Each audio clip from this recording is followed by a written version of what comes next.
ছয় সংস্কার কমিশনের রিপোর্ট প্রকাশ ৮ ফেব্রুয়ারি, জানিয়েছেন আইন উপদেষ্টা। জনপ্রশাসন সংস্কারের শতাধিক সুপারিশ, প্রতিবেদন জমা কাল। মূল্যস্ফীতি কমানোই সবচেয়ে বড় চ্যালেঞ্জ বললেন অর্থ উপদেষ্টা। রমজানে সিন্ডিকেট করে পণ্যের দাম বাড়ালে ব্যবস্থার হুঁশিয়ারি স্বরাষ্ট্র উপদেষ্টার। স্বাস্থ্য খাত সংস্কারের স্বল্প, মধ্য ও দীর্ঘমেয়াদী পরিকল্পনা প্রস্তাব বিএনপির। দলীয়করণে খাতটিকে শেষ করে দিয়েছে আওয়ামী লীগ, বলেছেন ডক্টর খন্দকার মোশাররফ। আওয়ামী লীগের গবেষণা সেল সিআরআই এর নামে ৩৫ কোটি ২১ লাখ টাকার এফডিআর। অভিযানে নেমে প্রতিষ্ঠানটির ঠিকানা খুঁজে পায়নি দুদক। রাজধানী মোহাম্মদপুর থেকে নিখোঁজের একদিন পর সুবাহকে নওগাঁ থেকে উদ্ধার। প্রেমিকের সাথে গিয়েছিল, দাবি পুলিশের।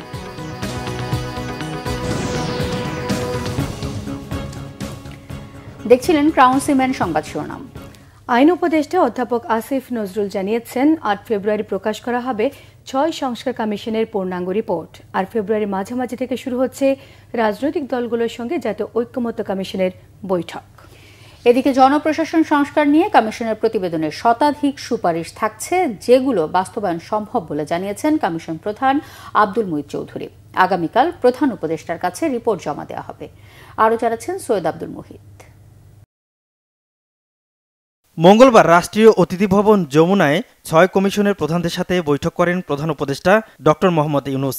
এ সময় আইন উপদেষ্টা আসিফ নজরুল ও শিল্প উপদেষ্টা আদিলুর রহমান উপস্থিত ছিলেন। ওই বৈঠকের বিষয়ে রাজধানীর ফরেন সার্ভিস একাডেমিতে ব্রিফিং করেন আইন উপদেষ্টা। বলেন, সংস্কার কমিশনের রিপোর্ট স্বল্প, মধ্য, দীর্ঘমেয়াদে বাস্তবায়নের প্রস্তাব অনুযায়ী ফেব্রুয়ারির মধ্যে রাজনৈতিক দলগুলোর সাথে আলোচনা শুরু হবে। ৬টা কমিশন মিলে একটা সর্বসম্মত সুপারিশনামা পেশ করবেন ৮ ফেব্রুয়ারিতে। এই সুপারিশনামা এবং কমিশনগুলোর রিপোর্ট আমরা সকল রাজনৈতিক দল এবং আমাদের জুলাই গণ অভ্যুত্থানের পক্ষের শক্তি যারা আছে তাদের কাছে পৌঁছে দিব সেদিনই। এরপর রাজনৈতিক দল গণ অভ্যুত্থানের পক্ষের সকল শক্তির সাথে আলোচনা এবং সমঝোতা ক্রমে জাতীয় ঐক্যমত্য কমিশনের প্রথম আনুষ্ঠানিক বৈঠক অনুষ্ঠিত হবে। আমরা আশা করছি এটা ফেব্রুয়ারির মাঝামাঝি সময় অনুষ্ঠিত হবে এবং এটা রাজনৈতিক দলগুলোর সাথে কথা বলে ডেটটা ঠিক করা হবে। এদিকে সচিবালয়ে জনপ্রশাসন সংস্কার কমিশন প্রধান আব্দুল মুহিত চৌধুরী জানিয়েছেন, তাদের প্রতিবেদনে শতাধিক সুপারিশ থাকছে। দুপুরে 12:30টায় আমরা মাননীয় প্রধান উপদেষ্টার অফিসে যাব এবং তাকে হস্তান্তর করব। 100টার বেশি সুপারিশ আছে। যাই সুপারিশ আমরা আমাদের আছে সবগুলো হলো যেগুলো আমরা মনে করি সম্ভব। এখন সম্ভব হবে কিনা সেটার দেশের সরকার বুঝবে। জনমুখী, জবাবদিহিমূলক, দক্ষ, নিরপেক্ষ জনপ্রশাসন গড়ে তুলতে এ কমিশন গঠন করে অন্তর্বর্তী সরকার। সৈয়দ আব্দুল মুহিত, বাংলা ভিশন, ঢাকা। উচ্চ মূল্যস্ফীতি নিয়ন্ত্রণে দেশবাসীকে আরও ২-৩ মাস অপেক্ষার পরামর্শ দিলেন অর্থ উপদেষ্টা ডক্টর সালেউদ্দিন আহমেদ। তার আশা, সরকার যে সকল পদক্ষেপ নিয়েছে তাতে জুন নাগাদ মূল্যস্ফীতি ৭% ঘরে নেমে আসবে। দেশে অতিরিক্ত লুটপাটের কারণে ২/৩ ব্যাংক এখনও খুঁড়িয়ে চলছে বলেও জানিয়েছেন অর্থ উপদেষ্টা। ভ্যাট যতটা বেড়েছে তার চেয়ে বেশি হারে ব্যবসায়ীরা জিনিসপত্রের দাম বাড়িয়েছেন বলে তিনি জানিয়েছেন। রিপোর্ট করছেন জিয়াউল হক সবুজ। কিছুতেই বাগে আসছে না উচ্চ মূল্যস্ফীতি। ডিসেম্বরের সবশেষ তথ্যেও খাদ্য মূল্যস্ফীতি ছুঁয়ে গেছে 13% ঘর। সরকার পরিবর্তনের ফলে অনেকে আশায় বুক বাঁধলেও গেল 6 মাসেও এক অঙ্কে নামানো যায়নি খাদ্য মূল্যস্ফীতি। সেই চিন্তা সরকারকে ভাবালেও দ্রুততম সময়ের মধ্যে মূল্যস্ফীতি সহনীয় হওয়ার আশা দেখাতে পারলেন না অর্থ উপদেষ্টা ডক্টর সালেউদ্দিন আহমেদ। আপাতত আমাদের মেইন কনসার্ন হলো মূল্যস্ফীতিটা যতটুক সম্ভব যত তাড়াতাড়ি আমরা এসে করতে পারি, সেটাই সবচেয়ে বড় চাপ। রোজার সময় কিন্তু আমরা মেজর একটা কথা হলো অ্যাকশন, সেটা কিন্তু ফলটা এপ্রিল মের দিকে যাবো। আমরা আজকে ডিসিশন নিতে, এই জন্য তো আজকে চাল, ডাল, সার এবং অত্যাবশ্যক কতগুলো জিনিসপত্র আমরা বলে দিতেছি এবং ডেইলি কিন্তু দেওয়া হচ্ছে। আমরা দেখব যে জানুয়ারি, ফেব্রুয়ারি, মার্চ, এপ্রিলে এটা যেগুলো অ্যাকশনটা নেব তখন আপনার কিছুটা হয়তো ইম্প্যাক্টটা আসবে। সেটা সেন্ট্রাল ব্যাংকের থেকেও একটা ইস্যু আসছে যে আমরা হয়তো কিছুটা আমরা মডারেটিং, আমরা জুন মাসে গেলে হয়তো আমরা আইডিয়াল সিচুয়েশন যদি 6-7 মাসে যেতে পারি, এটা বেটার হয় আমাদের। সরকারি ক্রয় সংক্রান্ত উপদেষ্টা পরিষদ কমিটির বৈঠক শেষে অর্থ উপদেষ্টা জানান, বিগত সরকারের সময়ে বাংলাদেশ থেকে বিপুল পরিমাণ অর্থ বিদেশে পাচার হয়েছে। তাই বাংলাদেশকে কোনোভাবেই শ্রীলঙ্কার অর্থনীতির সঙ্গে তুলনা করা ঠিক হবে না। অনেকে আমরা শ্রীলঙ্কার সাথে তুলনা করেন, টকশোতে আমি দেখি বহু কিছু। শ্রীলঙ্কা আর বাংলাদেশ এক না। ব্যাংকিং অবস্থা যে অবস্থা, কী করে এখন মাত্র 12টা ব্যাংক ফাংশনালি ইফেক্টিভ, আর বাকিগুলো ব্যাংকে যে 60টা ব্যাংকের মধ্যে বাকিগুলো তো খুঁড়ি করে, এটা কোনো দেশে হয়েছে কোনোটা? 1/3 ব্যাংক কাজ করে না, এবং 1/3 ব্যাংকের লোকজনের এসে যাও। শ্রীলঙ্কাটা এ লিটল বিট ইজিয়ার। আগামী মার্চে জাতীয় বাজেট সংশোধন হলে আর্থিক খাত সংস্কারে সুনির্দিষ্ট পদক্ষেপ নেওয়ার আশ্বাস দেন অর্থ উপদেষ্টা। জিয়াউল হক সবুজ, বাংলা ভিশন, ঢাকা। রমজানে সিন্ডিকেট করে পণ্যের দাম বাড়ালে ব্যবস্থা নেওয়া হবে, এমনটি জানিয়েছেন কৃষি ও স্বরাষ্ট্র উপদেষ্টা অবসরপ্রাপ্ত লেফটেন্যান্ট জেনারেল জাহাঙ্গীর আলম চৌধুরী। বিকেলে বাংলাদেশ কৃষি গবেষণা কাউন্সিল পরিদর্শন শেষে কৃষি উপদেষ্টা অবসরপ্রাপ্ত লেফটেন্যান্ট জেনারেল জাহাঙ্গীর আলম চৌধুরী জানান, রমজানে দাম স্থিতিশীল রাখতে আমদানি বাড়িয়েছে সরকার, পাশাপাশি চাঁদাবাজির মাধ্যমে যেন জিনিসের দাম না বাড়ে সেদিকেও বিশেষ নজর রাখার কথাও জানিয়েছেন তিনি। বলেন, আইন শৃঙ্খলা নিয়ন্ত্রণে রাখতে প্রশাসন সতর্ক অবস্থানে রয়েছে। দায়িত্ব নেওয়ার পর স্বরাষ্ট্র উপদেষ্টার আত্মীয় স্বজন বেড়ে গেছে উল্লেখ করে তিনি বলেন, অনৈতিক কিছু মেনে নেবে না সরকার। দুর্নীতি দেখলে গণমাধ্যমে প্রচারের আহ্বানও জানান তিনি। বলেন, কৃষকের সমস্যা সমাধানে খামারি অ্যাপ চালু করা হয়েছে, এর মাধ্যমে জমিতে দাঁড়িয়েই সকল সমস্যার সমাধান পাবে কৃষকরা।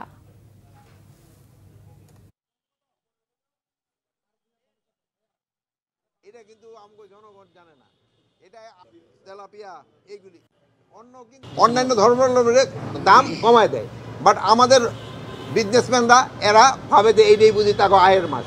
কিন্তু এইটা আপনাকে বলতে হবে যে এই সময় তোমরা প্রফিট মার্জিনটা বরঞ্চ কমায়ে জনগণের পাশে দাঁড়াও, তোমাদের এইটা কিন্তু একটা বড় ধরনের সওয়াব হবে। ব্যবসায়ী বলতেছিল রোজার মাসে কিন্তু অনেকে বেশি আয় করতে চায়, কিন্তু এটা যেন না করে এইদিকে আপনাকে একটু সজাগ হতে হবে। চাঁদাবাজির ক্ষেত্রে কিন্তু অনেক সময় জিনিসের দাম বেড়ে যায়, এই জন্য আমরা কিন্তু যেন চাঁদাবাজির মাধ্যমে জিনিসপত্রের দাম না বাড়ে এই জন্য আমরা চেষ্টা করতেছি। যদি কোনো নিত্যপণ্যের দাম বাড়ায় সে শুধু জনগণের কাছে না, সে আল্লাহর কাছেও কিন্তু দায়ী হয়ে থাকবে, সে কিন্তু আল্লাহর কাছেও দায়ী হয়ে থাকবে। দেশের স্বাস্থ্য খাত সংস্কারে স্বল্প, মধ্য এবং দীর্ঘমেয়াদী পরিকল্পনার প্রস্তাব দিয়েছে বিএনপি। দলের স্থায়ী কমিটির সদস্য ডক্টর খন্দকার মোশাররফ হোসেন অভিযোগ করেন, ক্ষমতাচ্যুত আওয়ামী লীগ সরকার দেশের স্বাস্থ্য খাত দলীয়করণ করে গেছে। এদিকে রুহুল কবির রিজভী আহমেদ বলেছেন, অন্তর্বর্তী সরকারের দায়িত্ব নির্বাচনের পরিবেশ সৃষ্টি করা এবং দ্রুত নির্বাচন দেয়া। রিপোর্ট করছেন সিকান্দার ইমান। বিএনপি চেয়ারপারসনের গুলশান কার্যালয়ে সংবাদ সম্মেলনে স্বাস্থ্যখাত সংস্কারে বিএনপির প্রস্তাবনা তুলে ধরেন সাবেক স্বাস্থ্যমন্ত্রী ডক্টর খন্দকার মোশাররফ হোসেন। স্বাস্থ্যখাতের অচলাবস্থার জন্য বিগত সরকারের নানা অনিয়মকে দায়ী করেন তিনি। শুধু স্বাস্থ্যখাত নয়, প্রতিটি সংস্কারের বিষয়ে সরকারকে সব দলের সঙ্গে আলোচনা করে সিদ্ধান্ত নেয়ার তাগিদ দেন বিএনপির এ নেতা। আমাদের মধ্যে যে মেয়াদ, দীর্ঘ মেয়াদে এখানে কিন্তু আমরা পরিষ্কার আমাদের প্রস্তাবনা আছে এবং আমরা কমিটেড যে আমাদের রোগীরা যে বিদেশে যায় এটাকে নিরুৎসাহিত করতে হলে আমাদের এখানে মান আমাদেরকে বাড়াতে হবে। শিক্ষাক্ষেত্রে উন্নত মানের এখানে চিকিৎসক তৈরি করতে হবে, উন্নত মানের নার্স প্রতিষ্ঠা আমাদের তৈরি করতে হবে এবং আমাদেরকে যদি জনগণ সুযোগ দেয় এই প্রস্তাব অনুযায়ী আমরা এটা বাস্তবায়ন করব।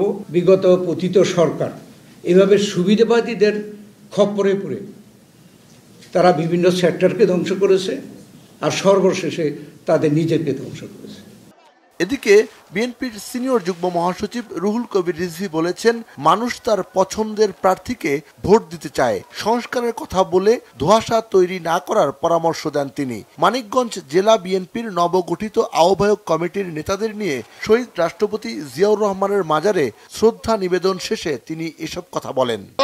অন্তর্বর্তীকালীন সরকারকে আমরা সমর্থন দেই, এখনো সমর্থন দেই, কিন্তু আপনার মনে রাখতে হবে আপনাদের সিদ্ধান্ত যেন গণবিরোধী না হয়। এটা গরিব মানুষ মারার কোনো সিদ্ধান্ত না হয়। সীমিত আয়ের মানুষ আরো বেশি নিপীড়িত হবে। এমনি তো প্রতিদিন নিত্য প্রয়োজনীয় জিনিসের দাম বৃদ্ধি পাচ্ছে, চালের দাম কমাতে পারেনি, যেখানে মানুষের মোটামুটি পেট ভরবে তার দাম কমাতে পারেননি। তার উপরে যদি আপনার এই সিলিন্ডারের দাম বৃদ্ধি করেন, সিলিন্ডার গ্যাসের দাম বৃদ্ধি করেন, এটা মরার উপর খাড়ার ঘা। ছাড়া আর কিছুই নয়। রুহুল কবির রিজভী অভিযোগ করেন, আওয়ামী লীগ এখনো সন্ত্রাসী কাজ করছে, তারা রাজনীতি করতে পারবে কিনা এটা জাতীয় সিদ্ধান্তের ব্যাপার বলেও মন্তব্য করেন তিনি। সিকান্দার রেমান, বাংলা ভিশন, ঢাকা। বিএনপি নেতারা বলেছেন, সরকার যে সংস্কার করতে চাইছে তার সবকিছুই বিএনপির দেয়া 31 দফা কর্মসূচিতে রয়েছে। তাই সংস্কারের নামে সময়ক্ষেপণ না করে শিগগিরই নির্বাচনের রোডম্যাপ দেওয়ার দাবি জানান তারা। বলেন, জনগণ বিএনপির 31 দফা সংস্কার কর্মসূচিতে সাড়া দিয়েছে। আরও জানাচ্ছেন আহমেদ সরওয়ার। রাষ্ট্রকাঠামো মেরামতে বিএনপির ভারপ্রাপ্ত চেয়ারম্যান তারেক রহমান উপস্থাপিত 31 দফা সংস্কার কর্মসূচির জনসম্পৃক্ততায় যাত্রাবাড়ি থানায় কর্মশালা করে বিএনপি ঢাকা মহানগর দক্ষিণ। মঙ্গলবার বিকেলে এই কর্মশালায় 31 দফার বিস্তারিত তুলে ধরেন মহানগর বিএনপির সদস্য সচিব তানভীর আহমেদ রবিন। সকল গুরুত্বপূর্ণ প্রতিষ্ঠানসমূহ পুনর্গঠন করা হবে। আলোচনায় বিএনপি নেতারা বলেন, রাজনীতির গুণগত পরিবর্তনের জন্য কাজ করছে বিএনপি। আওয়ামী লীগ দেশকে যে অন্ধকারে নিয়ে গেছে তা থেকে ফিরিয়ে আনতেই এই 31 দফা সংস্কার প্রস্তাব দিয়েছেন দলের ভারপ্রাপ্ত চেয়ারম্যান তারেক রহমান। বিগত 16 বছর ধরে খুনি স্বৈরাচারী ফ্যাসিস্ট শেখ হাসিনা রাষ্ট্রের প্রত্যেকটি কাঠামোকে, রাষ্ট্রের প্রত্যেকটি প্রতিষ্ঠানকে এমনভাবে দলীয়করণ করেছে, এমনভাবে আওয়ামীকরণ করেছে, প্রত্যেকটি কাঠামো এবং প্রত্যেকটি রাষ্ট্রযন্ত্রকে বিরোধী দল এবং বিরোধী মত দমনের একটি হাতিয়ার হিসেবে বানানো হয়েছে। সংসদ, বিচার বিভাগ এবং প্রশাসন, তিনটি মূল স্তম্ভ। আপনারা লক্ষ্য করবেন যে তিনোটাকে এই খুনি হাসিনা সম্পূর্ণরূপে ধ্বংস করেছে। অন্তর্বর্তীকালীন যে সরকার, সেই সরকার এদেশের সকল মানুষের আন্দোলন সংগ্রামের মধ্য দিয়ে কিন্তু প্রতিষ্ঠিত হয়েছে। সুতরাং আজকে এই সরকারকে উপলব্ধি করতে হবে নির্বাচনের গুরুত্ব। জনগণ হচ্ছে সকল ক্ষমতার উৎস। জনগণ যাকে চাবে তারাই রাষ্ট্রীয় ক্ষমতায় গিয়ে দেশ পরিচালনা করবেন। বিএনপি নেতারা বলেন, শুধু জনগণের ভোটের অধিকার প্রতিষ্ঠা নয়, ভবিষ্যতে যাতে কেউ ফ্যাসিবাদী আচরণ করতে না পারে তার জন্য এই সংস্কার প্রস্তাব। আপনারা যদি বিচার বিশ্লেষণ করে দেখেন, আজকে যারা সংস্কার সংস্কার বলে চিল্লাচ্ছে, এই সংস্কারের আর কোনো প্রয়োজন নেই। এখানে সংস্কারের প্রতিটি দফা এখানে উল্লেখ আছে। তারেক রহমান 2 বছর আগেই এই 31 দফা উপস্থাপন করেছিলেন। দেশকে গণতান্ত্রিক ধারায় ফিরিয়ে আনতে বিএনপি নেতাকর্মীকে ঐক্যবদ্ধ থাকার আহ্বান জানান নেতারা। এদিকে রাজধানীর বিমানবন্দর থানায় 31 দফা নিয়ে কর্মশালা করে বিএনপি ঢাকা মহানগর উত্তর। এতে উত্তর বিএনপির আহ্বায়ক আমিনুল হক বলেন, বিএনপি ক্ষমতায় গেলে দেশের মানুষের ভাগ্যোন্নয়নে কাজ করবে। 31 দফার এই সংস্কারের কার্যক্রম যাতে বাংলাদেশের সেই ধ্বংসস্তূপ রাষ্ট্র প্রতিষ্ঠানগুলোকে পুনর্গঠন করে আমরা যাতে নতুন ভাবে ঢেলে সাজাতে পারি। তিনি বলেন, বিএনপি কাজ করে সাধারণ মানুষের জন্য। আহমেদ সরওয়ার, বাংলা ভিশন, ঢাকা। বিএনপির ভারপ্রাপ্ত চেয়ারম্যান তারেক রহমান এবং বেসরকারি 21 টেলিভিশনের মালিক আব্দুস সালাম এবং সাংবাদিক ডক্টর কনক সারওয়ার সহ 4 জনের বিরুদ্ধে করা রাষ্ট্রদ্রোহ মামলা বাতিল করে দিয়েছে উচ্চ আদালত। মঙ্গলবার বিচারপতি AK আসাদুজ্জামান এবং বিচারপতি সৈয়দ এনায়েত হোসেনের বেঞ্চ এই রায় দেন। সুপ্রিম কোর্টের হাইকোর্ট ডিভিশনের রায়ে বলেছে, মামলার পক্ষে যথাযথ তথ্য প্রমাণ বা আইনগত ভিত্তি ছিল না। এছাড়া মামলাটি ছিল রাজনৈতিক উদ্দেশ্য প্রণোদিত। বিএনপির ভারপ্রাপ্ত চেয়ারম্যান তারেক রহমান লন্ডনে থাকাকালীন তার একটি বক্তব্য 21 টেলিভিশনের লাইভ সম্প্রচারের কারণে রাষ্ট্রদ্রোহ মামলাটি করেছিল তৎকালীন সরকার। রাষ্ট্রদ্রোহ মামলা দায়ের করতে গেলে যে প্রক্রিয়াটা অবলম্বন করতে হয়, হোম মিনিস্ট্রি থেকে পারমিশন নিতে হয়, কোনো কিছুই করা হয়নি। অর্থাৎ গায়ের জুড়ে রাষ্ট্রযন্ত্রকে ব্যবহার করে মামলাটা দায়ের করা হয়েছিল। শুধুমাত্র 2টা কারণ, জনাব তারেক রহমান সাহেবকে রাজনৈতিকভাবে হেয় করা আর 21 টেলিভিশনকে সরকারের কন্ট্রোলে নেওয়া, এবং তারা সাকসেসফুলি সেটা করেছিল।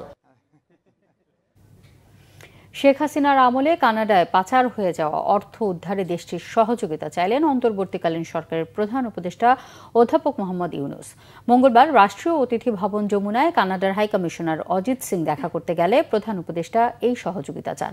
প্রধান উপদেষ্টা বলেন, একনায়ক শেখ হাসিনার সহযোগী আমলা রাজনৈতিকরা শত শত কোটি ডলার কানাডায় পাচার করেছে। পাচার করা ওই অর্থ দিয়ে তারা সম্পদ কিনে বেগম পাড়া বানিয়েছে। পাচার হওয়া এসব অর্থ সম্পদ চিহ্নিত করা, ফ্রিজ করা ও উদ্ধারে কানাডার হাই কমিশনারের সহযোগিতা চান।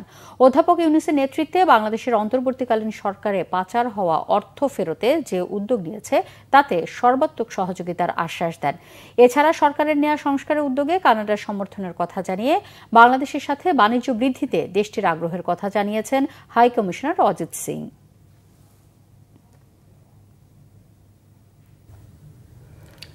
আওয়ামী লীগের থিঙ্ক ট্যাঙ্ক হিসেবে পরিচিত সিআরআই এর আর্থিক অনিয়ম খতিয়ে দেখতে গিয়ে আইএফআইসি ব্যাংকে ৩৫ কোটি ২১ লাখ টাকার এফডিআর এর সন্ধান পেয়েছে দুর্নীতি দমন কমিশন দুদক।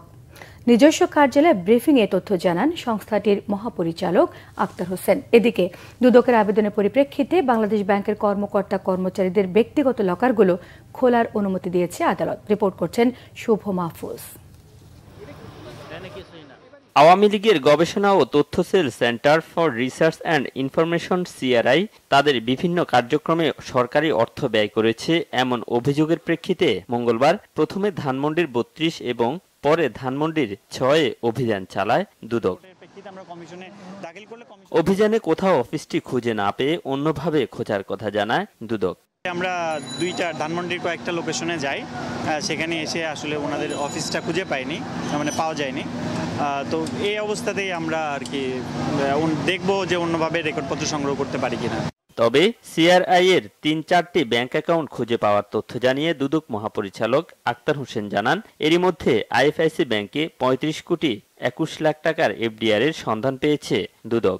সিআরআই নামক প্রতিষ্ঠানের চেয়ারম্যান হিসাবে জনাব সজীব আহমেদ ওয়াজেদ জয়, ভাইস চেয়ারম্যান হিসাবে সাইমা ওয়াজেদ পুতুল, ট্রাস্টি হিসাবে রাদওয়ান মুজিব সিদ্দিক এবং জনাব নসরুল হামিদের নাম উল্লেখ রয়েছে।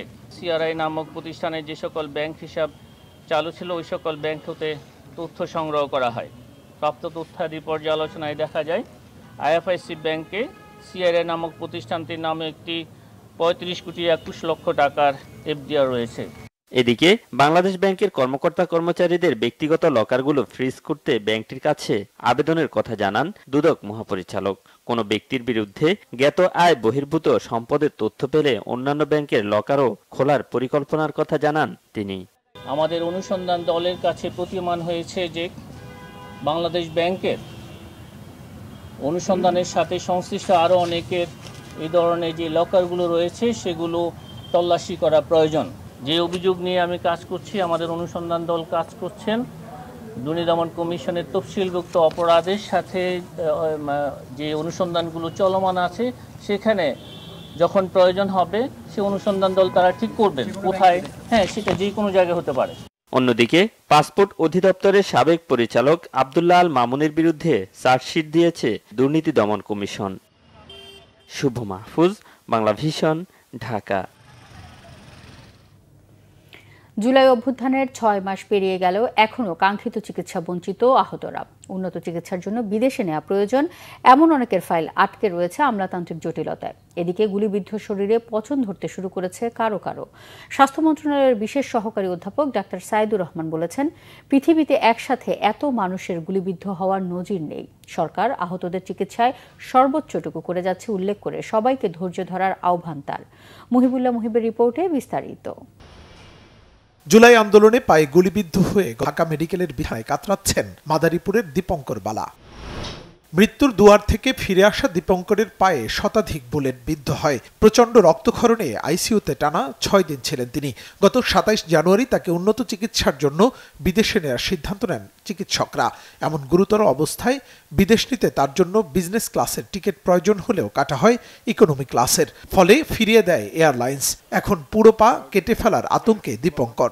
ইনজুরির কারণে এখান থেকে পুজ বেরোয়, প্লাস এখান দিয়ে রক্ত বেরোয়, মানে যে কটা পয়েন্ট আছে প্রত্যেকটা দিয়া হয়। কিন্তু ওনারা যখন টিকিট কাটছে মন্ত্রণালয় থেকে, তারা আর কি আমার দেখে নাই বা করে নাই। তো আমি যাইতে পারবো যখন আমার সামনে একটা টুল বা এটা কিছু রাখতে পারবেন, তাহলে আমি বালিশের উপর বা কমলের উপর পাটা রেখে আমি যাইতে পারবো। কিন্তু এটা কিন্তু এই এয়ারলাইন্সের রুলসে নাই। যদি একজন সমন্বয়ক বা উপদেষ্টা আইতো তাহলে আমি তারা বলতে পারতাম যে একটু তাড়াতাড়ি করে দেন, কিন্তু তারা কেউ আসে নাই। এই জায়গায় যে সমন্বয়ককে তাও আমি জানি না। জুলাই আন্দোলনে গুলিবিদ্ধ হয়ে একই হাসপাতালে চিকিৎসা নিচ্ছেন তানজিল ও মোবারক মিয়া। সংশ্লিষ্ট চিকিৎসকদের প্রতি সন্তুষ্টি প্রকাশ করলেও সরকারের পক্ষ থেকে কোনো খোঁজ না নেয়ার আক্ষেপ তাদের। আছে ক্ষতিপূরণ না পাওয়ার কষ্ট। গুলি গায়ে মনে করেন আজগা 6 মাস ধরে মেডিকেলে ভর্তি। জুলাই ফাউন্ডেশনে বলছে দিবে দিবে দিবে দিবে অনেক দিবে, কবে দিবে এটার বলে না। একটা ছেলেকে গুলি করছিল, ওর গুলি করে ওর ঠ্যাঙ্গের হাড়িয়াটা ভেঙে একবারে ফালাই দিস গুলি করে, মানে এটা নাই আর ওর পুরো আমার রাগ উঠে গেছে। পুরো আমার রাগ না থামতে পারি আমি একবারে ইটা মারতে মারতে একবারে ভিতরে ঢুকে গেছি, ওই থানার ভিতরে ঢুকছি মতনই আর আমাকে গুলি করে দিছে। আমি দেখেন আমার তো এই অবস্থা যে আমি তো কোনো ভালো কোনো কাজ করতে পারবো না জানার মতে। এদিকে স্বাস্থ্য মন্ত্রণালয়ের বিশেষ সহকারী অধ্যাপক ডাক্তার সাইদুর রহমান জানিয়েছেন, এত অল্প সময়ে বিপুল হতাহতের চিকিৎসা দিতে হিমশিম খাচ্ছেন দেশি বিদেশি চিকিৎসকরা। অল্প কয়েকদিনে একসাথে এত মানুষের গুলিবিদ্ধ হওয়ার ঘটনা পৃথিবীতে বিরল বলেও জানান তিনি। যাদের 2 চোখে দেখতে পাচ্ছিলেন না তাদের মধ্যে অনেকে এখন 1 চোখ দেখতে পাচ্ছেন। যারা 1 চোখে দৃষ্টি অনেক কমে গেছিল তাদের দৃষ্টিশক্তির উন্নতি হয়েছে। আমি এটা একেবারে অন রেকর্ড বলছি, ওনারাও সবাই জানেন যে এটা পর্যায়ক্রমে উন্নতি হচ্ছে। সো যেইটুকু চিকিৎসা এবং যাদের জেল দেওয়া আছে রিমুভ করার পর দৃষ্টিশক্তি ইমপ্রুভ করছে প্রত্যেকে। আমরা যাদের নাকি ফিজিওথেরাপি চলছে তাদের মুভমেন্ট আগে চেয়ে বাড়ছে। সো আমরা বলছি যে চিকিৎসা তো চলছে, এটা একটা চলমান প্রক্রিয়া এবং এই গুরুতর আঘাত শরীরে যাদের 100 পিলেটস আছে আপনি তার কষ্ট আসলে লাঘব করা কঠিন। এই কথাটা আমরা রিয়েলিটিটা আমরা বুঝি, কিন্তু এটা আসলে ওনাদের প্রতি অনুরোধ যে আপনারা একটু ধৈর্য ধারণ করেন। এই বিষয়গুলো চিকিৎসার সম্ভাব্য সর্বোচ্চ চেষ্টা দেশের ভিতরে করা হচ্ছে, আর দেশের বাইরে এবং ভেতরের মধ্যে আজকাল আর চিকিৎসা ক্ষেত্রে বড় ধরনের পার্থক্য থাকে নাই এই পার্টিকুলার কেসগুলো, কারণ এই কেসগুলো তো আসলে কখনো যায় না। আপনাদের খেয়াল করা দরকার যে যেই পার্টিকুলার ধরনের আঘাত, এই আঘাত পৃথিবীতে বিরল। আমি সবাইকে অনুরোধ করবো না দেখুক যে চোখে আসলে এরকম পিলেটসের উপস্থিতি পৃথিবীতে কয়বার ঘটেছে। মেডিকেল সায়েন্সে এরকম কোনো ঘটনা ঘটে নেই। সিভিল মিলিটারি মানে আপনারা খেয়াল করবেন, মানে সিভিলিয়ান যে মেডিকেল কেয়ার, এই কেয়ারের দুনিয়াতে এই ধরনের কোনো আঘাতের ঘটনা নাই। জুলাই অভ্যুত্থানে হতাহতের সহায়তায় আগামী 1 সপ্তাহের মধ্যে অধিদপ্তর করা হবে জানিয়ে সাইদুর রহমান বলেন, তখন শহীদ পরিবার এবং আহতদের জন্য কাজ করা আরো সহজ হবে। মুহিবুল্লাহ মুহিব, বাংলা ভিশন, ঢাকা। নানা নাটকীয়তার পর নওগাঁ সদর থেকে উদ্ধার করা হয়েছে মোহাম্মদপুর থেকে নিখোঁজ স্কুল ছাত্রী আরাবি ইসলাম সুবাহকে। বিষয়টি প্রেম ঘটিত দাবি করে পুলিশ বলছে নিখোঁজ নয়, প্রেমিকের সঙ্গে পালিয়ে যায় সে। তারা বলছেন তাদের প্রেমের বিষয়টি 2 পরিবারের আগে থেকে জানা ছিল। এই ধরনের ঘটনা রোধে বাবা মাকে আরও সচেতন হবার পরামর্শ আইন শৃঙ্খলা রক্ষাকারী বাহিনীর। আরও জানাচ্ছেন ওবায়দুল্লাহ মামুন। গত রবিবার রাজধানীর আদাবরে টোকিও স্কয়ার মার্কেটের সামনে থেকে প্রেমিকের হাত ধরে এভাবেই চলে যায় স্কুল শিক্ষার্থী আরাবি ইসলাম সুবা। ঘটনার পর সোমবার আদাবর থানায় তার বাবা একটি সাধারণ ডায়েরি করেন। নিখোঁজের বিষয়টি গণমাধ্যম আর সামাজিক যোগাযোগ মাধ্যমে ছড়িয়ে পড়ে। মানবিকভাবে বিবেচনায় নিয়ে তাকে উদ্ধারে গুরুত্ব দেয় বিভিন্ন মহল। সামাজিক যোগাযোগ মাধ্যমে ওঠে আলোচনার ঝড়। ঘটনার পর থেকে পুলিশ তথ্য প্রযুক্তির সহায়তায় মঙ্গলবার নওগাঁর সদরে সুবার অবস্থান নিশ্চিত করে। পরে পুলিশ জানায়, ঢাকা থেকে পালিয়ে তার প্রেমিক 20 বছর বয়সী মুমিন হাসানের নওগাঁর বাসায় আছে সুবা। সেখান থেকে ভিডিও বার্তায় নিজের অবস্থান জানায় সুবা। আমি ভালো আছি, আমি বলো, হাইসা লাভ নাই তো, বলো বলো বাবার সঙ্গে কথা হয়েছে না? সকালে কথা হয়েছে? তুমি বাবার সাথে কাছে যাবে না? বাবার কাছে যাবে না? বলো যাবো। নওগাঁর বাসা থেকে আটক করা হয় মুমিনকে, উদ্ধার করা হয় সুবাহকেও। বিষয়টি প্রেম ঘটিত ছিল উল্লেখ করে পুলিশ বলছে, মুমিন আর সুবাহ মাঝে মোবাইল ফোনে যোগাযোগ ছিল, সেখান থেকেই প্রেমের সম্পর্ক। মোটামুটি নিশ্চিত এটা প্রেম ঘটিত বিষয়। জিডিতে মেয়ের বাবা নিজেই এখানে আসলে অ্যাড করেছে যে মেয়ে প্রেম ঘটিত বিষয় আছে, অনেকগুলো সিসিটিভি তাদের চ্যাটিং আছে বিভিন্ন সময়। এইটা পরে আমরা দেখলাম যে মেয়ে আগে থেকে পরিকল্পনা করতেছিল যে সে পালিয়ে যাবে তার মানে কথিত বয়ফ্রেন্ডের সাথে। পরবর্তীতে আপনারা তো দেখেন যে সিসিটিভির ফুটেজ আমরা কালেক্ট করেছি এবং তথ্য প্রযুক্তির সহযোগিতা নিয়ে আমাদের বিভিন্ন টিম কাজ করেছে। সর্বশেষ আমরা নওগাঁ থেকে মেয়ের সন্ধান পেয়েছি এবং মেয়ে হেফাজতে আছে। উভয় পরিবার বিষয়টি জেনেও পুলিশ ও গণমাধ্যমের কাছে তথ্য গোপন করেছে মন্তব্য পুলিশের। মানে আমাদের কাছে আসলে তথ্য হাইড করা হয়েছে, মানে আরো দুঃখের বিষয়। মানে আসলে পুলিশকে সহযোগিতা করা দরকার। আমরা আপনাদের কাছেও চাই, সাধারণ পাবলিকের কাছেও আমরা সহযোগিতা চাই। যেমন আমরা যেটা জেনেছি বা আমাদের কাছে যে প্রমাণ আছে যে মেয়ের পরিবারের পক্ষ থেকে বারবার ছেলের পরিবারকে বলা হয়েছে কোনোভাবেই যাতে মেয়েকে হস্তান্তর করা না হয় পুলিশের কাছে এবং পুলিশকে যাতে কোনো তথ্য দেওয়া না হয়। মেয়ে উদ্ধারের পর অসুস্থতার কারণ দেখিয়ে থানায় আসতে অপারগতার কথা জানান সুবার বাবা। ওবায়দুল্লাহ মামুন, বাংলা ভিশন, ঢাকা। প্রথম পর্বের বিশ্ব ইজতেমার দ্বিতীয় ধাপের দ্বিতীয় দিন আজ। নির্ধারিত খিত্তায় অবস্থান নিয়ে ধর্মীয় বয়ান শুনছেন মুসল্লিরা। আগামীকাল আখেরি মোনাজাতের মধ্য দিয়ে শেষ হবে এই পর্ব। এদিকে ইজতেমা শেষে বাড়ি ফেরা মুসল্লিদের যাতায়াত সুবিধার জন্য 11টি বিশেষ ট্রেনের ব্যবস্থা করেছে রেলওয়ে। গাজীপুর থেকে আমির হোসেন রিয়েলের ক্যামেরায় মীর মোহাম্মদ ফারুকের রিপোর্ট। ইজতেমার দ্বিতীয় ধাপের দ্বিতীয় দিনে সকালে তালিম শুরু করেন ভারতের মাওলানা জামাল সাহিব। সকাল থেকে বিভিন্ন সময় মুসল্লিদের সাথে ধর্মীয় কর্ম ও আচরণের নানা দিক নিয়ে কথা বলেন দেশ বিদেশের আলেমরা। 40টি খিত্তায় অবস্থান নিয়ে তাবলিগ বিষয়ে মুরব্বীদের দিক নির্দেশনা শুনছেন 22 জেলার মুসল্লিরা। আগামীকাল আখেরি মুনাজাত শেষে দিনের দাওয়াতে বের হয়ে যাবেন মুসল্লিরা। দাওয়াতের কাজ শিখে আমরা পৃথিবীর এক প্রান্ত থেকে আরেক প্রান্ত পর্যন্ত, উত্তর প্রান্ত থেকে দক্ষিণ প্রান্ত পর্যন্ত পৃথিবীর আনাচে কানাচে যেন আমরা এই দিনে দাওয়াতগুলো পৌঁছে দিতে পারি, সেই উদ্দেশ্যে আমরা এখানে এসেছি। প্রত্যেকটা মসজিদে এরকম ভরে যাক, প্রত্যেকটা মসজিদে আমল আলা হয়ে যাক, 1 লাখ আলা হয়ে যাক, প্রত্যেকটা মানুষ এরকম দিনদার হয়ে যাক। সাধারণ মানুষদেরকে কালিমা শিক্ষা দিবে, কালিমা নামাজ শিক্ষা দিবে, কিভাবে দিনের উপর চলতে পারবে সেই দিক নির্দেশনা দিবে। এইটা ওলামায়ে একরাম এই ইজতেমার মাধ্যমে, এই মিলনস্থলের মাধ্যমে সারা বাংলাদেশে পরিচালিত কিভাবে, এটার জন্য আমাদের আশা। জিএমপি কমিশনার জানান, ইজতেমা উপলক্ষে নেওয়া হয়েছে কঠোর নিরাপত্তা ব্যবস্থা। মহাসড়কে বসে মোনাজাতে অংশ না নিতে আহ্বান জানিয়েছে পুলিশ। আগে যে যান চলাচল কিছুটা বন্ধ করে দিতাম, ডাইভার্ট করে দিতাম। আমরা যতটা সময় পারি যান চলাচল সচল রাখবো এবং এই যান চলাচল আমরা সারাক্ষণই, বিশেষ করে বিআরটি লাইন দিয়ে আমরা সারাক্ষণই সচল রাখার চেষ্টা করব। আমরা বিশ্বাস করছি, আশা করছি যে আমরা এই যান চলাচলটিতে বিঘ্ন ঘটবে না, আমরা যান চলাচলটি রাখতে পারবো। আমরা জনগণের কাছে একটি অনুরোধ রাখতে চাই, রাস্তার মধ্যে মোনাজাতের সময় আপনারা বসবেন না। এবারের ইজতেমা সুন্দর ও সুশৃঙ্খলভাবে পালন করতে পারায় সন্তোষ আয়োজক কমিটির। মুসল্লিদেরকে বা যে সমস্ত ভাইয়েরা এখানে ইজতেমায় দোয়ার জন্য আসবে, এনাদেরকে আমরা বলতেছি যে আগামীকাল আনুমানিক 12টার সময় দোয়া হবে এবং এখানে এনাদের পক্ষ থেকে অনেক সুন্দর আসা যাওয়ার একটা ট্রাফিকিং সুন্দর ব্যবস্থাপনা আছে। আমরা যারা এখানে আসতে চাই আমরা আসবো ইনশাল্লাহ, কোনো সমস্যা নেই। এবং 12টার পরে দোয়া শেষ হয়ে যাবে, 12টা থেকে স্টার্ট হবে, 12:30টার মধ্যে শেষ হয়ে যাবে। আখেরি মোনাজাত শেষে তাবলিগের দাওয়াতি কাজে বের হবেন দেশ বিদেশের ধর্মপ্রাণ মুসল্লিরা। আগামী 14 ফেব্রুয়ারি থেকে 16 ফেব্রুয়ারি হবে বিশ্ব ইজতেমার দ্বিতীয় পর্ব। তাতে অংশ নেবেন মাওলানা সাদ কান্ধলভির অনুসারীরা। Bangla vision news desk. কুমিল্লার যুবদল নেতা তৌহিদ ইসলামকে কেন উঠিয়ে নেওয়া হয়েছিল তার ব্যাখ্যা চেয়েছেন নাগরিক ঐক্যের সভাপতি মাহমুদুর রহমান মান্না। এ বিষয়ে প্রধান উপদেষ্টা এবং স্বরাষ্ট্র উপদেষ্টার কাছে সুনির্দিষ্ট ব্যাখ্যা দাবি জানান তিনি। সকালে জাতীয় প্রেস ক্লাবের সামনে জিয়াউর রহমান সমাজ কল্যাণ পরিষদ আয়োজিত প্রতিবাদ সমাবেশে এমন দাবি করেন তিনি। এ সময় ক্ষমতা নেয়ার 6 মাসের মধ্যে তৌহিদ হত্যার মতো বিচার বহির্ভূত হত্যাকাণ্ড সরকারের ব্যর্থতা বলে অভিযোগ করেন তিনি। এই হত্যাকাণ্ডের সঙ্গে জড়িতদের শাস্তির দাবি জানান। দেশ ও জনগণের স্বার্থে দ্রুত হত্যাকাণ্ডের বিচার না হলে এ ধরনের ঘটনার পুনরাবৃত্তি এড়ানো সম্ভব হবে না বলে আশঙ্কা প্রকাশ করেন তিনি।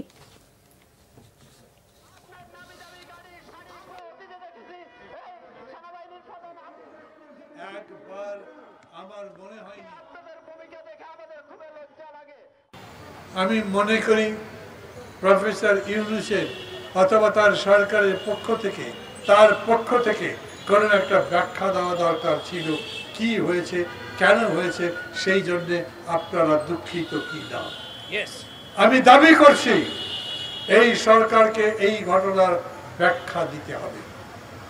সেই ব্যাখ্যা যেন গ্রহণযোগ্য হয় সবার কাছে, তার পরিবারের কাছে, তার দলের লোকের কাছে, যারা গণতন্ত্রের জন্য লড়াই করছে তাদের কাছে এক ব্যাখ্যায় যেন বিষয়টার নিষ্পত্তি হয়। দেশে ভুয়া বেসরকারি গ্রন্থাগারে সরকারি অনুদান বরাদ্দের টাকা বন্ধ করতে যাচাই বাছাইয়ের কাজ শুরু হয়েছে বলে জানিয়েছেন সংস্কৃতি উপদেষ্টা মোস্তফা সরোয়ার ফারুকী। মঙ্গলবার জাতীয় জাদুঘর মিলনায়তনে 5 ফেব্রুয়ারি জাতীয় গ্রন্থাগার দিবস উদযাপন নিয়ে সংবাদ সম্মেলনে এই তথ্য জানিয়েছেন সংস্কৃতি উপদেষ্টা। তিনি বলেন, যেখানে পাঠাগারের কোনো অস্তিত্বই নেই সেখানেও লাখ লাখ টাকা অনুদান দেওয়া হয়েছে। আগামী অর্থ বছরের আগে এই নিয়ে তদন্ত শেষ করার নির্দেশ দেওয়া হয়েছে। তদন্ত প্রতিবেদন পাওয়ার পর ভুয়া পাঠাগারগুলোর বিরুদ্ধে ব্যবস্থা নেওয়া সহ বরাদ্দ বাতিল করা হবে। একই সাথে প্রকৃত পাঠাগারের আর্থিক বরাদ্দ বাড়ানো হবে।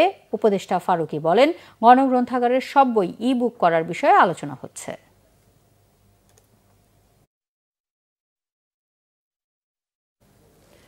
বৈষম্য বিরোধী আন্দোলনে শহীদ আবু সাইদ সহ অন্য শহীদদের নিয়ে বিরূপ মন্তব্যের অভিযোগে দায়ের করা মানহানি মামলায় সাময়িক বরখাস্ত সহকারী কমিশনার তাপসী তাবস্সুম উর্মির বিরুদ্ধে অভিযোগ গঠনের আদেশ দিয়েছেন আদালত। এর মধ্য দিয়ে এই মামলায় তার আনুষ্ঠানিক বিচার শুরু হল। ঢাকার মেট্রোপলিটন ম্যাজিস্ট্রেট মোহাম্মদ শেফাতুল্লাহ আজ আসামের অব্যাহতির আবেদন নাকচ করে এই আদেশ দেন। এর আগে গত ২৬ জানুয়ারি একই আদালতে মামলাটির অভিযোগ গঠনের শুনানি ছিল। ওই দিন তাপসী তাবাসসুম উর্মি আদালতে হাজির হয়ে আত্মসমর্পণ করে জামিন আবেদন করেন। একই সঙ্গে তার আইনজীবী শুনানি পেছানোর আবেদন জানান। আদালত সময় আবেদন মঞ্জুর করে শুনানির জন্য ৪ ফেব্রুয়ারি ঠিক করেন। একই সঙ্গে তাপসী তাবাসসুমের জামিন মঞ্জুর করেন। গত বছরের ৮ অক্টোবর ঢাকার মেট্রোপলিটন ম্যাজিস্ট্রেট আদালতে গণ অধিকার পরিষদের উচ্চতর পরিষদ সদস্য এবং গণমাধ্যম সমন্বয়ক আবু হানিফ বাদী হয়ে মামলার আবেদন করেন।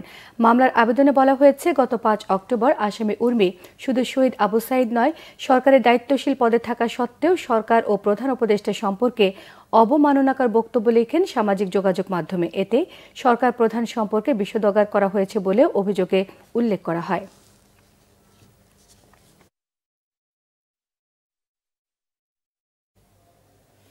অনিয়ম, দুর্নীতি বন্ধ ও রেফ্রিজারেটর এবং এসিতে ব্যবহৃত R22 গ্যাস আমদানি সিন্ডিকেট ভেঙে গ্যাসের দাম কমানোর দাবিতে মানববন্ধন করেছে বাংলাদেশ RAC মালিক শ্রমিক কল্যাণ অ্যাসোসিয়েশন। সকালে পরিবেশ অধিদপ্তরের সাথে এই মানববন্ধন করে RAC টেকনিশিয়ানদের এই সংগঠন। মানববন্ধনে বক্তারা দাবি করেন, Bangladesh refrigeration and air conditioning merchants association ব্রামা syndicate নিম্নমানের গ্যাস আমদানি করে পরিবেশের ক্ষতি করছে, সেই সাথে কৃত্রিম সংকট তৈরি করে ইচ্ছে মতো দাম বাড়িয়ে কোটি কোটি টাকা হাতিয়ে নিচ্ছে। এ সময় বক্তারা ব্রামার সভাপতি মোহাম্মদ আসাদুজ্জামান সহ সিন্ডিকেটের সাথে জড়িত পরিবেশ অধিদপ্তরের দুর্নীতিগ্রস্ত কর্মকর্তাদের বিচারের দাবি জানান।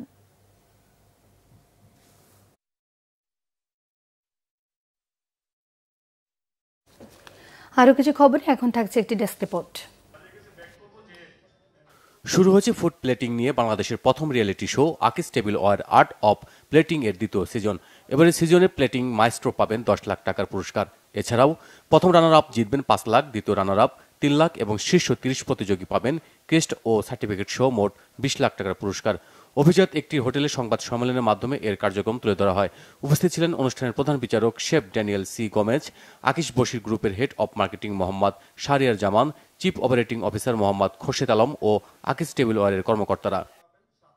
পল্লী বিদ্যুৎ সমিতির কর্মকর্তা কর্মচারীদের নামে হয়রানিমূলক মামলা প্রত্যাহার করে চাকরিতে পুনর্বহাল সহ ৫ দফা দাবি জানিয়েছেন ভুক্তভোগীরা। সকালে রাজধানীর সেগুনবাগিচায় ঢাকা রিপোর্টার্স ইউনিটিতে এক সংবাদ সম্মেলনে এ দাবি জানান তারা। এ সময় তারা বলেন, REBPBS এর বিদ্যমান সংকট নিরসনের সংস্কারের মাধ্যমে দ্বৈত নীতি পরিহার করে দুটি সংস্থাকে একীভূতকরণ এবং চুক্তিভিত্তিক অনিয়মিতদের চাকরি নিয়মিত করতে হবে।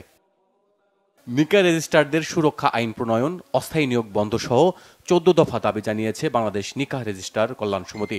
সকালে জাতীয় প্রেস ক্লাবে আয়োজিত এক সংবাদ সম্মেলনে এ দাবি জানানো হয়। বাল্যবিবাহ রোধে বিয়ের ক্ষেত্রে কনের বয়স ১৬ ও বরের বয়স ১৮ করা সহ বিভিন্ন দাবি তুলে ধরা হয় এতে।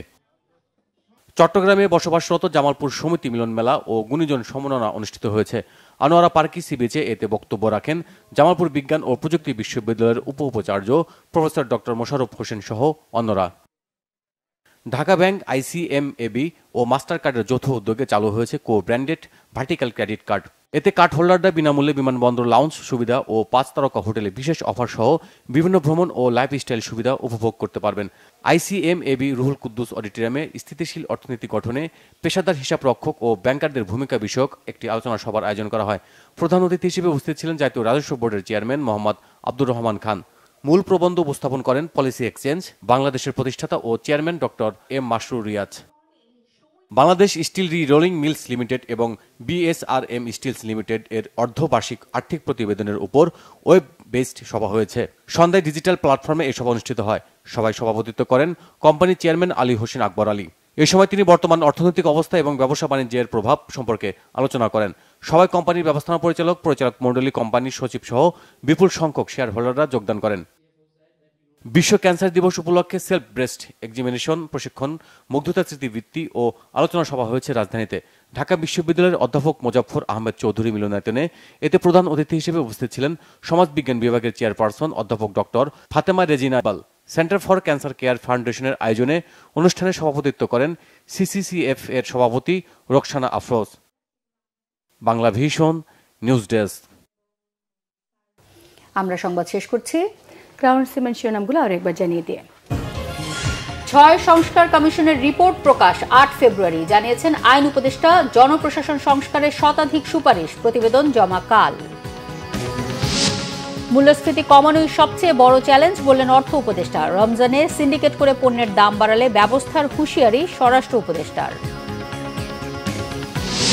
স্বাস্থ্য খাত সংস্কারের স্বল্প, মধ্য ও দীর্ঘমেয়াদী পরিকল্পনা প্রস্তাব বিএনপির। দলীয়করণের খাতটিকে শেষ করে দিয়েছে আওয়ামী লীগ, বলেছেন ডক্টর খন্দকার মোশাররফ। আওয়ামী লীগের গবেষণা সেল সিআরআই এর নামে 35 কোটি 21 লাখ টাকার এফডিআর। অভিযানে নেমে প্রতিষ্ঠানটির ঠিকানা খুঁজে পায়নি দুদক। রাজধানী মোহাম্মদপুর থেকে নিখোঁজের একদিন পর সুবাহকে নওগাঁ থেকে উদ্ধার, প্রেমিকের সাথে গিয়েছিল দাবি পুলিশের। এই ছিল এখনকার মতো। পরের সংবাদ রাত 1টায় দেখার আমন্ত্রণ রইল। এছাড়া বাংলা ভিশন সংবাদ ও সংবাদ সংশ্লিষ্ট অনুষ্ঠান দেখতে ভিজিট করুন www.bvnews24.com ও facebook.com/banglavisionnews এবং সাবস্ক্রাইব করুন youtube.com/banglavisionnews। এতক্ষণ সাথে থাকায় ধন্যবাদ। শুভরাত্রি।